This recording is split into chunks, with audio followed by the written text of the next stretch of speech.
Hey guys, good morning po sa ating lahat. Welcome po sa update natin kay Expert and congrats sa mga nakapag-take profit sa mga nakaraang araw. Medyo tuloy-tuloy no, nag-to the moon siya. Ito, nung bago nag-Christmas, nasa 9.62 yung presyo and then tumalon sa 13, naging 18, naging 28, 57, 77 and as of December 28, 9 a.m. Nag-86 pa nga ito eh. Ito, nag-86 pa to kanina. Okay, so magla-live tayo na magwi-withdraw ngayon. Tara sa ating sa ating Expert. Bali ang gagawin natin is maglilipat tayo sa ating MetaMask. Ayan. So far meron tayong 100 dito and then kunin natin yung wallet natin sa MetaMask. Transfer natin sa MetaMask and then swap natin sa siguro USDT siguro.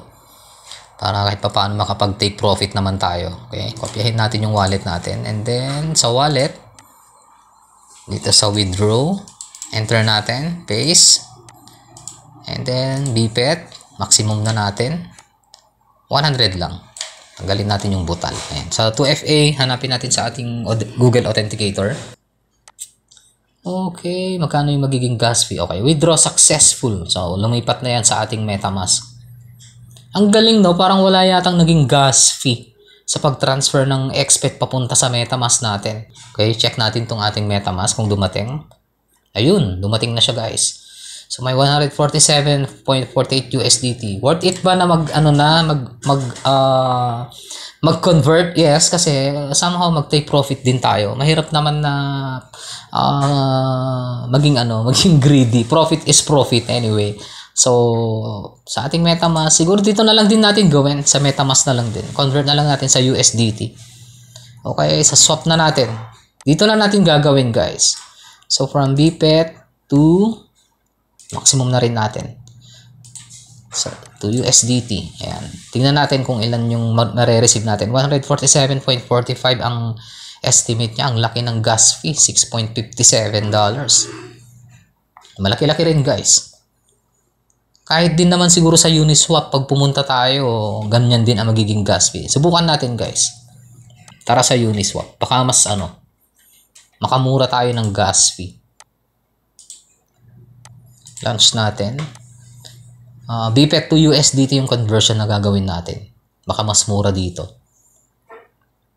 Okay, naka-Arbitrum tayo. Check natin. Tama, naka-Arbitrum.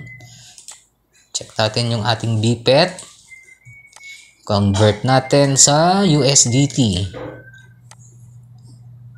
Maximum na natin. Okay, mas mura yung gas fee guys. 4.92 lang. Ito yung gas fee. So mas mura dito kaysa sa MetaMask. Swap natin. Approve and swap. Mas mura ng ng at least 2 USDT sa Uniswap.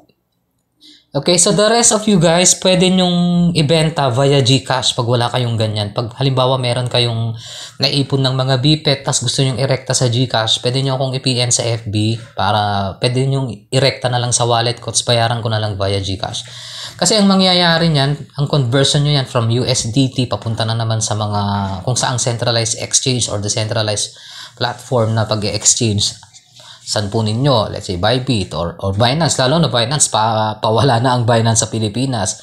So, paano nyo gagawing peso ulit yan? Diba? So, mahirapan ko kaya unless meron kayong skills sa P2P transactions, sa pagbebenta, or pagta-transfer na naman papunta sa Bybit, sa OKX, or sa Next Global, papunta sa CoinsPH, and then from CoinsPH, yun lang naman yung transactions na nangyayari, o papunta sa GCash, or from Bybit, papunta sa GCash, pag i-receive na ho ninyo.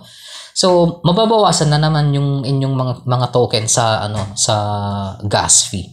Okay, itong pula dito, huwag nyo nang galawin yan, ganyan na siya. Next na natin. Okay, approve. Kasi okay naman na itong presyo, nasa 80 plus na. So at least mag-take profit din naman tayo. And the rest, pwede nating hintayin na. At least man lang masabi natin na nakapag ROI na tayo. Okay, confirm swap in wallet. Another gas fee ulit. Parang siya rin lang, no? Dalawa yata yung ano. Okay, swap success. So, may kinita na tayong 146. Yung na-receive natin. Check natin. Tignan natin kung 146, no? Dollar. Okay. So, USDT. Tignan natin kung ilan yung ano, difference. 146 yung na-receive natin eh. 146. So, 8,129. So, ibig sabihin, from 100 BPET, kano yun? 8,129. 129. So, halos 2 BPET lang yung naibawas dun sa winidraw naman natin. 98.5 yung labas niya. So, parang nabawasan lang tayo ng around 1.5 sa gas fee nung nilabas natin yung 100. Okay lang naman na yan. Okay, so ano pa yung pwede nating i-discuss? Yun lang, no? Pinakita lang natin yung live na pag-swap ng makinita nating BPET token papunta sa MetaMask and then papunta sa Uniswap. Alright, so yun po yung ating update regarding po kay BPET. The rest of the video sa ating channel, hanapin nyo na lang sa playlist ng DMC Trends. May mga support video pa ho tayo tungkol sa mga import, tungkol sa pag-convert, tungkol sa iba pang mga information regarding po kay Xpet.tech. Okay, yan po yung ating morning grind episode. Again, maraming salamat sa pagsama nyo sa akin ngayong umaga. Thank you for watching. Good morning po sa ating lahat.